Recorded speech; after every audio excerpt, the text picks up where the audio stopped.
처녀들이 근심하며 시온도 곤고를 받았도다. 그의 대적들이 머리가 되고 그의 원수들이 형통함은 그의 죄가 많으므로 여호와께서 그를 곤고하게 하셨음이라. 어린 자녀들이 대적에게 사로잡혔도다. 딸 시온의 모든 영광이 떠나가며 그의 모든 지도자들은 꼴을 찾지 못한 사슴들처럼 뒤쫓는 자 앞에서 힘없이 달아났도다. 예루살렘이 환난과 유리하는 고통을 당하는 날에 옛날의 모든 즐거움을 기억하였으며 그의 백성이 대적의 손에 넘어졌으나 그를 돕는 자가 없었고 대적들은 그의 멸망을 비웃는도다. 예루살렘이 크게 범죄함으로 조속거리가 되었으니 전에 그에게 영광을 돌리던 모든 사람이 그의 벗었음을 보고 업신여김이여 그는 탄식하며 물러가는도다. 그의 더러운 것이 그의 옷깃에 묻어 있으나 그의 나중을 생각하지 아니하며 그러므로 놀랍도록 낮아져도 그를 위로할 자가 없도다. 여호와의 원수가 스스로 큰 체하오니 나의 환난을 감찰하소서. 대적이 손을 펴서 그의 모든 보물을 빼앗았나이다. 주께서 이미 이방인들을 막아 주의 성회에 들어오지 못하도록 명령하신 그 성소에 그들이 들어간 것을 예루살렘이 보았나이다. 그 모든 백성이 생명을 잃으려고 보물로 먹을 것들을 바꾸었더니 지금도 탄식하며 양식을 구하나이다. 나는 비천하오니 여호와여 나를 돌보시옵소서. 아멘. 오늘은 예레미야서애가 1장 말씀을 가지고 예루살렘이라고 하는 제목으로 묵상 나눔하도록 하겠습니다. 본문은 세 부분으로 나눠서 생각해 보는데 첫 번째 1절로 4절 말씀입니다. 1절에 슬프다 이 성이요 그랬습니다. 예레미야 선지자는 자신의 심판의 경고를 끝내 무시하여 결국 무너져버린 예루살렘을 보고 슬퍼하며 애통하고 있습니다. 사람으로 그렇게 붐비던 도성이 적막한 땅이 되어버렸기 때문입니다. 이전에는 여왕 같던 도성이 과부와 종의 신세가 되고 통곡하고 울어도 위로해 줄 사람이 없었습니다. 백성들은 환난과 고난 중에 포로로 끌려갔고 항상 순례자들로 붐볐던 시온의 도로는 명절이 되었는데도 순례자가 없고 성으로 들어가는 모든 문에도 인적이 끊어지고 말았습니다. 본문을 통해서 첫 번째 우리는 받은 축복을 유지하라는 거예요. 예레미야는 예루살렘의 과거 다윗과 솔로몬 시대의 영화로웠던 모습과 바벨론에 의해 함락된 현재의 황폐된 그러한 모습을 번영과 폐허 또 영광과 수치 존귀와 비천으로 비교하면서 그의 애통한 심정을 토로하고 있습니다. 얼마나 그의 마음이 안타깝고 서글펐을지를 우리가 상상해 볼 수 있는 거죠.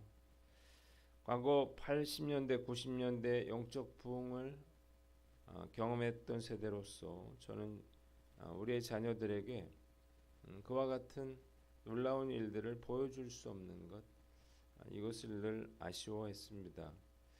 그때에는 늘 부흥의 소식이 들려왔어요. 성령의 능력이 나타났었습니다. 이후에 한국교회와 이 나라는 거짓말처럼 세계가 부러워하는 그런 나라가 되었습니다.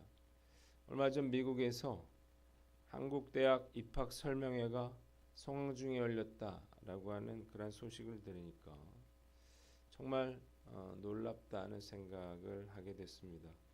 요즘 전 세계 젊은이들에게 한국의 대학은 가장 오고 싶은 선망의 대상이 됐습니다. 모든 것이 하나님의 은혜가 아닐 수가 없는데요. 그러나 과연 이 영광이 앞으로까지 이어질 것인가? 여기에는 매우 회의적인 생각이 듭니다. 물론 출생률 저하로 인한 인구 감소가 가장 큰 문제이지만 진짜 문제는 한국교회가 세속화되고 또 믿음의 다음 세대를 세우는데 실패하고 있기 때문입니다. 저의 노년이 참 걱정스러운데요. 예레미야처럼 이전의 교회의 영광과 현실을 비교하면서 한탄하고 아쉬워하고 있는 것은 아닌가 그런 생각이 드는 것입니다. 그러나 저는 아직은 기회가 있다 그렇게 생각을 해요. 복음의 능력으로 얼마든지 상황은 뒤바뀔 수 있기 때문입니다. 절대 포기하지 말고 우리에게 주어진 시간 동안 우리가 할 수 있는 최선의 노력을 기울여야 하는 것입니다.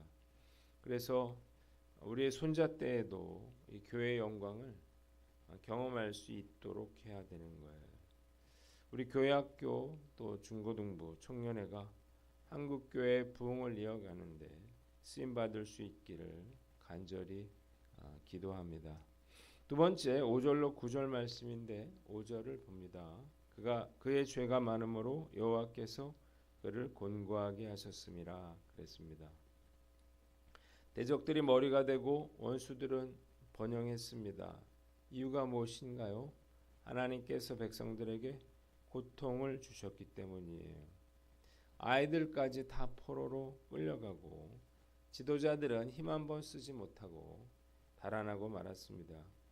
백성들이 잡혀가도 돕는 사람이 없고 대적들은 이를 보면서 조롱을 해요. 이 모든 것은 그들의 죄 때문이었습니다. 더러워지고 비참해져도 그들을 위로하는 사람은 한 사람도 없었습니다. 본문이 우리에게 주는 교훈이 있는데 죄와 맞서 싸워라는 것입니다. 대적들이 머리가 되고 원수들을 번영케 하고 백성들에게 고통을 주신 분은 바로 하나님이셨죠. 이유가 무엇인가요? 바로 그들이 지은 죄 때문이었다는 거예요. 죄로 인해서 더러워지자 결국 그들은 조롱받고 학대받는 그런 신세가 되고 말았습니다. 여러 선지자들이 교만함을 버리고 죄에서 돌이키라 그렇게 경고했지만 그들은 듣지 않았고 계속해서 죄악을 저지르다가 끝내 이런 비극적인 고통을 당하게 된 것입니다. 죄가 얼마나 무서운 것인가를 다시 한번 깊이 생각하게 됩니다. 그래서 우리가 죄짓지 않도록 몸부림쳐야 하는 거예요. 죄로 오염되어 있는 세상에서 우리가 살고 있기 때문에 조금만 방심하면 죄의 유혹에 넘어갈 수가 있어요. 그래서 우리는 절대 자신해서는 안 되는 것입니다. 더 큰 문제는 습관적으로 죄를 짓다 보면 죄를 지으면서도 그것이 죄라는 사실을 알지 못하게 된다는 거예요.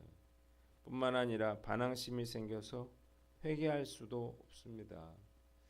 저는 목사이지만 그래서 더 조심해야 한다는 생각을 합니다.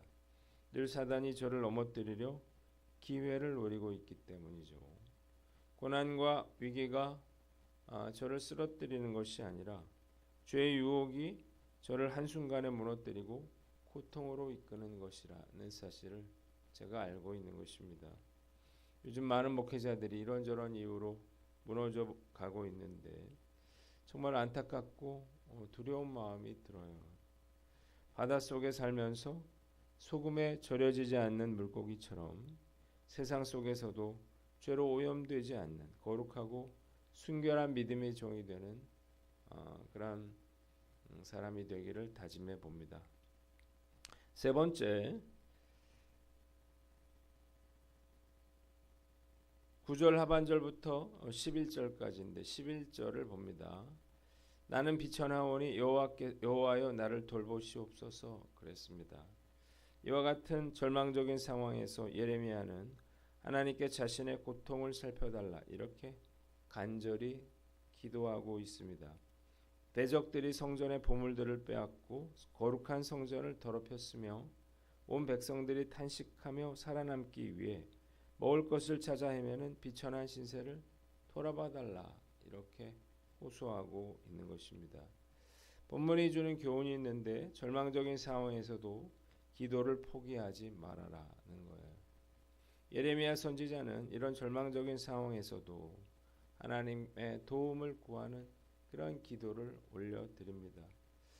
정말 대단하다는 생각밖에 들지 않습니다. 이전에 유다의 왕과 백성들이 예레미야에게 어떻게 했나요? 그의 경고를 무시했을 뿐만 아니라 그가 더 이상 하나님의 말씀을 전하지 못하도록 그를 죽이려고까지 했습니다. 그들이 심판받는 것은 당연한 일이었어요. 그럼에도 불구하고 그는 백성들을 위한 기도를 결코 포기하지 않는 거예요. 또다시 백성들의 비참한 그러한 상황을 불쌍히 여겨달라고 또다시 눈물로 부르짖어 그렇게 호소하고 있는 것입니다. 예레미야를 눈물의 선지자라 이렇게 부르는 이유가 뭔가요? 그의 기도가 응답되지 않았기 때문입니다. 아무리 외쳐도 백성들은 그의 말을 듣지 않았어요. 모든 것을 잃고 비참한 상황에 처하게 됐습니다. 그럼에도 그는 기도를 포기하지 않았어요. 믿음이 아무리 좋아도 그렇지 사람이 어떻게 이럴 수 있을까? 기도가 응답되지 않고 절망적인 상황에 처하게 되면요, 더 이상 기도하기 싫은 것이 인지상정일 것입니다. 과거에 제가 기도를 열심히 했는데요, 제가 기도를 열심히 한 이유가 있었습니다. 그것은 제가 대학 입시를 치를 때 하나님의 기적 같은 그런 은혜를 경험했고, 그 후부터 기도하면 반드시 응답된다는 그런 강한 확신을 저는 가질 수가 있었던 거예요. 당시 저에게는 될 때까지 기도하는데 왜 기도가 응답이 안 되겠느냐, 그런 생각이 있었어요. 그러나 목회를 해오면서 기도가 응답되지 않는 그러한 경험을 연이어하게 되었고, 저는 그제서야 기도해도 응답받지 못하는, 그래서 괴로워하는 목회자들 그리고 성도들의 마음을 이해할 수가 있었습니다. 문제는 그때부터 확신을 가지고 기도를 하지 못했다는 거예요. 기도해봐야 안 될 거라는 그러한 생각이 은연중에 생겨났습니다. 성도들을 위해서 기도할 때도 마찬가지였어요. 될 사람은 되고 안 될 사람은 안 될 거라, 이런 생각이 들더라고요. 그러던 중에 저는 더 이상 이렇게 신앙생활, 기도 생활을 해서는 안 되겠다, 이런 생각을 했고 다시 믿음을 붙잡고 기도하게 되었습니다. 유다 백성들은 70년 후에 다시 본토로 돌아왔죠. 끝까지 눈물로 백성들을 위해 기도했던 예레미야의 기도가 응답된 것입니다. 기도가 응답되지 않고 아무리 상황이 절망적이라 하더라도 기도는 포기해서는 안 되는 것입니다. 희망과 기대마저 놓아버리는 일이 되기 때문이에요. 한국교회와 이 나라의 그런 영적 상황을 보면 희망이 없어 보여요. 기도해도 변화될 것 같아 보이질 않습니다. 그러나 그렇더라도 우리가 기도는 포기해서는 안 될 것입니다. 예레미야 선지자처럼 끝까지 우리가 포기하지 않고 눈물로 기도할 수 있다면 언젠가 그 기도가 응답되는 것을 보게 될 때가 올 것이에요. 오늘 나는 어떤가 스스로를 돌아보고 어떤 상황에서도 포기하지 않고 기도로 하나님께 호소하는 저와 여러분들 되시기를 주님의 이름으로 축원합니다. 기도하겠습니다. 하나님 아버지, 주님께서 이 나라에 주신 그 하나님의 축복이 유지되게 하여 주시고 죄와 맞서 싸우며 기도를 포기하지 않게 하여 주시옵소서.